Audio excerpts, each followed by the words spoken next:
Bismillahirrahmanirrahim.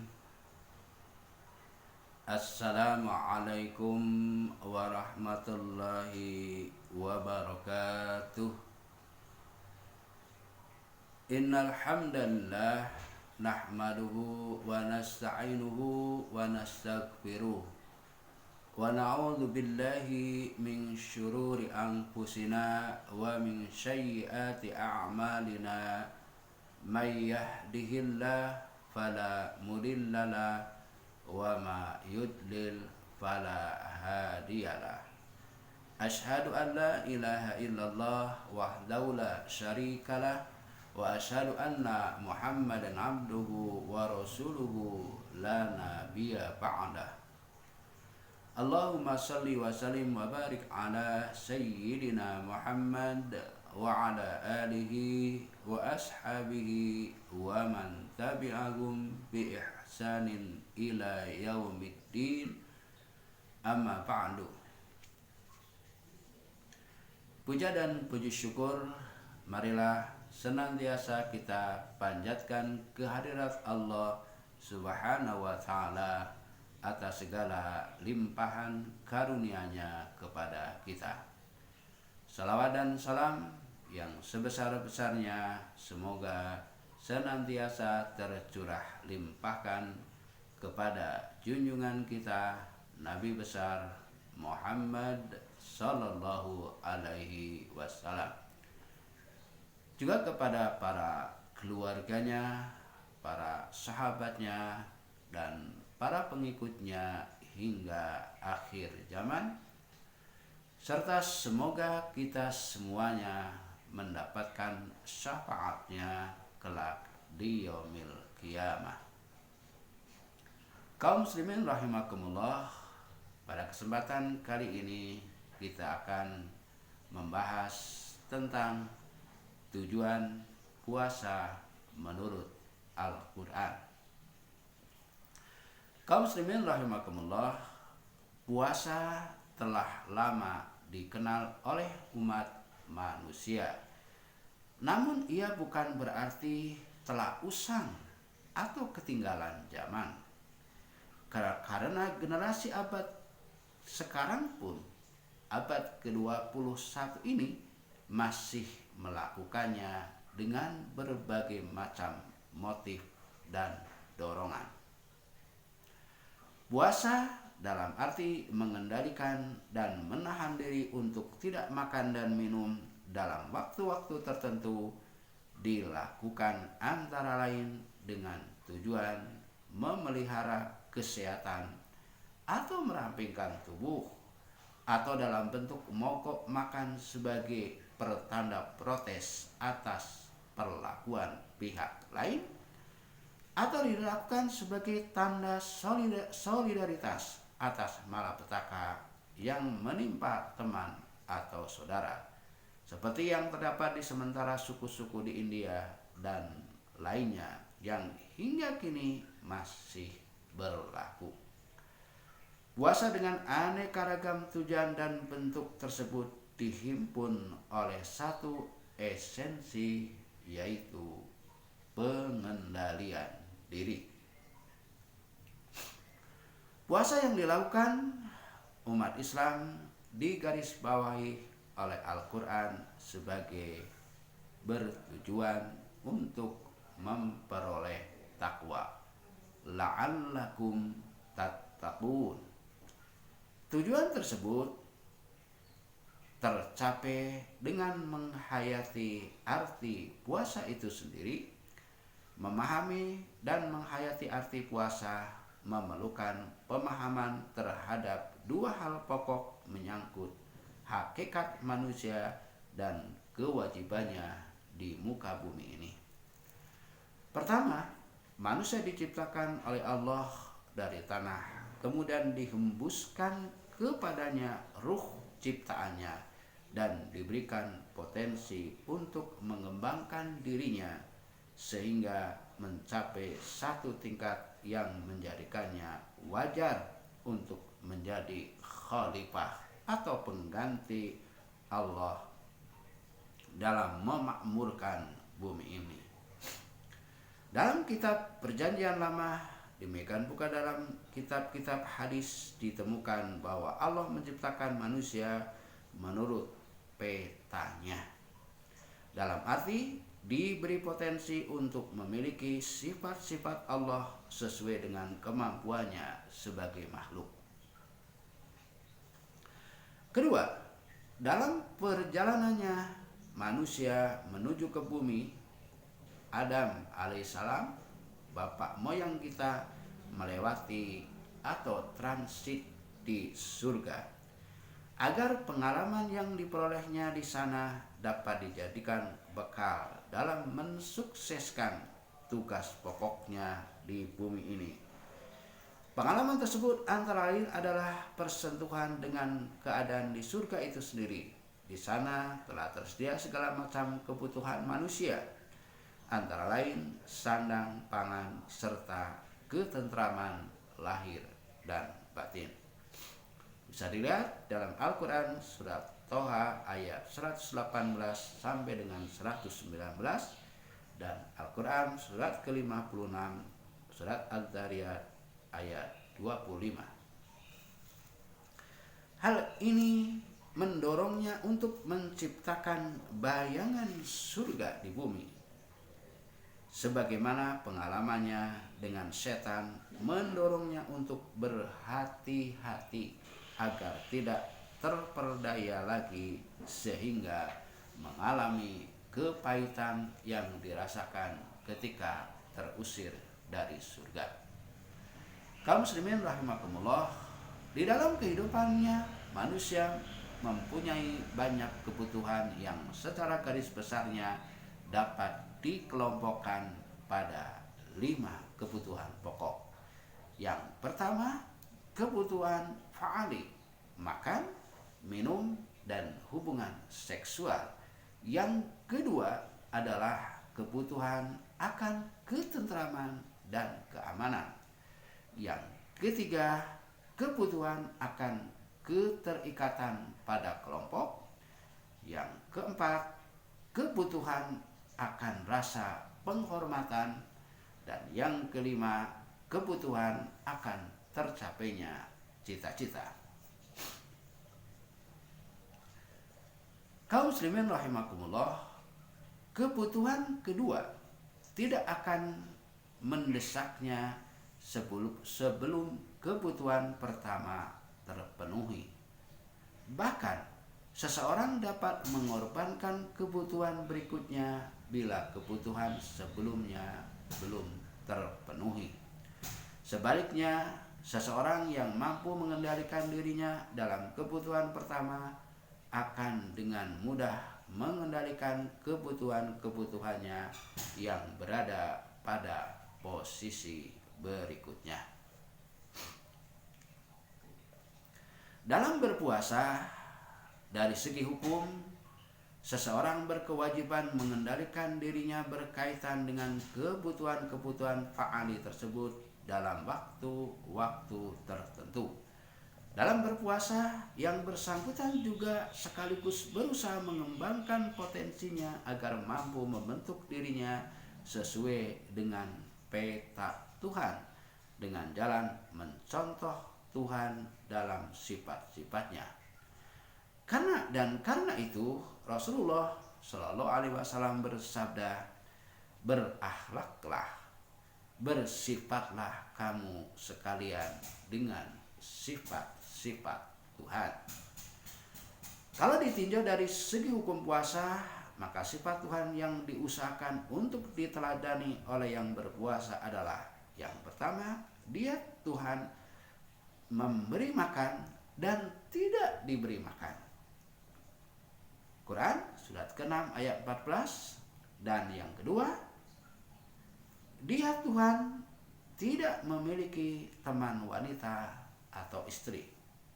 Quran surat ke-6 ayat 101. Kedua hal tersebut terpilih untuk diteladani karena keduanya merupakan kebutuhan fa'ali manusia yang terpenting dan keberhasilan dalam pengendaliannya mengantar kepada kesuksesan mengendalikan kebutuhan lainnya. Namun seperti yang dijelaskan oleh Nabi Shallallahu Alaihi Wasallam bahwa rasa lapar dan dahaga bukan merupakan tujuan puasa. Sekian banyak orang yang berpuasa yang tidak memperoleh hasil dari puasanya kecuali lapar dan dahaga. Demikian sabda Nabi Shallallahu Alaihi Wasallam.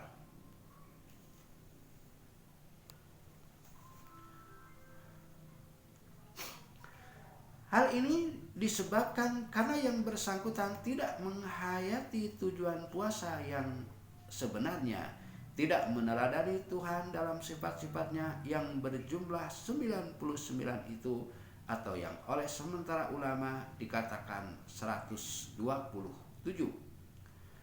Sifat Maha Pengampun dan Maha Pemaaf misalnya haruslah diteladani. Ini pula lah sebabnya mengapa dalam berpuasa agama menganjurkan agar kita banyak membaca doa yang intinya menyebut-nyebut sifat Tuhan tersebut agar ia berkesan di dalam hati sehingga kita pun memberi maaf kepada orang lain. Allahumma innaka afun karim tuhibbul afa fa'fu anni. Demikian pula dengan sifat Rahman, Maha Pengasih, dan Rahim, Maha Penyayang. Sifat-sifat ini dituntut pula untuk diteladani sehingga rahmat dan kasih sayang tadi terasa bagi seluruh makhluk Tuhan. Sifat Tuhan sebagai Khalik, Maha berkreasi, dan bahwa Dia setiap saat dalam pekerjaan. Quran surat ke-55 ayat 29 menuntut pula peneladanan. Demikian pula dengan sifat Maha Hidup, dituntut meneladaninya dengan menghidupkan nama baik yang berkesinambungan setelah seseorang meninggalkan dunia yang fana ini sekalipun. Demikian seterusnya dengan sifat-sifat Tuhan lainnya yang harus dihayati esensinya untuk diteladani sesuai dengan kemampuan kita sebagai manusia. Dengan demikian, dengan mencontoh sifat-sifat Tuhan berarti membangun dan memakmurkan bumi ini sehingga pada akhirnya bumi ini menjadi bayang-bayang surga yang penuh dengan keamanan dan kedamaian, serta pemenuhan segala kebutuhan hidup manusia seperti sandang, pangan, dan papan. Seseorang yang berusaha meneladani Tuhan dalam sifat-sifatnya digambarkan oleh filosof muslim Ibnu Sina sebagai berikut. Seseorang yang bebas dari ikatan raganya, dalam dirinya terdapat sesuatu yang tersembunyi, namun dari dirinya tampak sesuatu yang nyata. Ia akan selalu gembira dan banyak tersenyum. Betapa tidak, karena hatinya telah dipenuhi kegembiraan sejak ia mengenal Allah. Di mana-mana ia hanya melihat satu saja, melihat kebenaran, melihat yang maha suci itu. Semua dianggapnya sama, karena memang semua sama. Semua makhluk Tuhan yang wajar mendapatkan rahmat, baik mereka yang taat maupun mereka yang bergelimang dosa. Ia tidak akan mengintip-intip kelemahan orang, tidak pula mencari kesalahannya. Ia tidak akan marah atau tersinggung walaupun melihat yang mungkar sekalipun, karena jiwanya selalu diliputi rahmat kasih sayang. Dan karena ia memandang sir Allah, rahasia Tuhan terbentang di dalam kudratnya. Apabila ia mengajak kepada kebaikan, maka ia akan mengajak dengan lemah lembut, tidak akan dengan kekerasan, dan tidak pula dengan kecaman atau kritik. Ia akan selalu menjadi dermawan, betapa tidak. Sedangkan cintanya kepada benda tidak berbekas lagi. Ia akan selalu pemaaf, betapa tidak, karena dadanya demikian lapang, sehingga mampu menampung segala kesalahan orang. ia tidak akan mendenam. Betapa tidak, karena seluruh ingatannya hanya tertuju kepada yang satu itu, Allah Subhanahu wa Ta'ala. Al-Hasan Basri menggambarkan keadaan orang yang meneladani Tuhan sehingga mencapai tingkat takwa yang sebenarnya dengan ungkapan, Anda akan menjumpai orang tersebut teguh dalam keyakinan, teguh tapi bijaksana, tekun dalam menuntut ilmu, semakin berilmu semakin merendah, semakin berkuasa semakin bijaksana, tampak wibawanya di depan umum, jelas syukurnya di kala beruntung, menunjuk qanaah kepuasannya dalam pembagian rizki, senantiasa berhias walaupun miskin, selalu cermat, tidak boros walau kaya, murah hati dan murah tangan, tidak menghina, tidak mengejek, tidak menghabiskan waktu dalam permainan, dan tidak berjalan membawa fitnah, disiplin dalam tugasnya, tinggi dedikasinya, serta terpelihara identitasnya. Tidak menuntut yang bukan haknya dan tidak menahan hak orang lain. Kalau ditegur, ia menyesal. Kalau bersalah, ia istighfar. Bila dimaki, ia tersenyum sambil berkata, jika makian Anda benar, maka aku bermohon kepada Tuhan mengampuniku. Dan jika makian Anda keliru, maka aku bermohon semoga Tuhan mengampunimu. Rasulullah atas nama Tuhan menggambarkan bahwa seorang hamba akan mendekatkan diri kepadaku hingga aku mencintainya. Dan bila aku mencintainya, menjadilah pendengaranku yang digunakannya untuk mendengar, penglihatanku yang digunakan untuk melihat, tanganku yang digunakan untuk bertindak, serta kakiku yang digunakannya untuk berjalan. Hadis Qudsi. Hamba yang digambarkan dalam hadis di atas memperoleh hal tersebut karena ia berusaha dan berhasil meneladani Tuhan di dalam sifatnya. Langkah utama untuk itu dilakukan dengan berpuasa yang mengantarkannya kepada takwa dan yang mempunyai ciri yang sangat luas, sama halnya dengan asy-syiratal mustaqim, jalan yang luas lagi lurus, sehingga karena keluasan dan kelurusannya ia dapat menampung banyak jalan yang berbeda-beda selama jalan-jalan tersebut penuh dengan kedamaian. Allah berfirman, Tuhan memimpin dengan kitab suci Al-Quran orang yang mengikuti keriduannya menuju jalan-jalan kedamaian, mengeluarkan mereka dari gelap gulita menuju cahaya yang terang benderang, dan akhirnya mengantar mereka ke jalan yang luas lagi lurus. Quran surat ke-6 ayat 16. Ini berarti bahwa perbedaan-perbedaan jalan selalu dapat tertampung oleh asy-syiratal mustaqim selama jalan-jalan tersebut bercirikan kedamaian, keamanan, dan keselamatan. Demikian tujuan puasa menurut Al-Quran, yaitu la'allakum tattaqun, agar engkau memperoleh derajat takwa dengan jalan meneladani sifat-sifat Allah Subhanahu wa Ta'ala.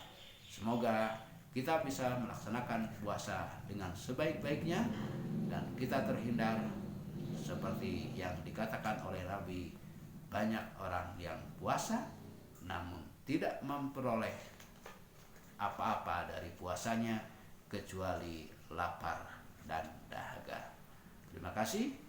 Rabbana atina fid dunya hasanah wa fil akhirati hasanah wa qina adzabannar wa adkhilnal jannata ma'al abrar ya Aziz, ya Ghaffar, ya Rabbal Alamin.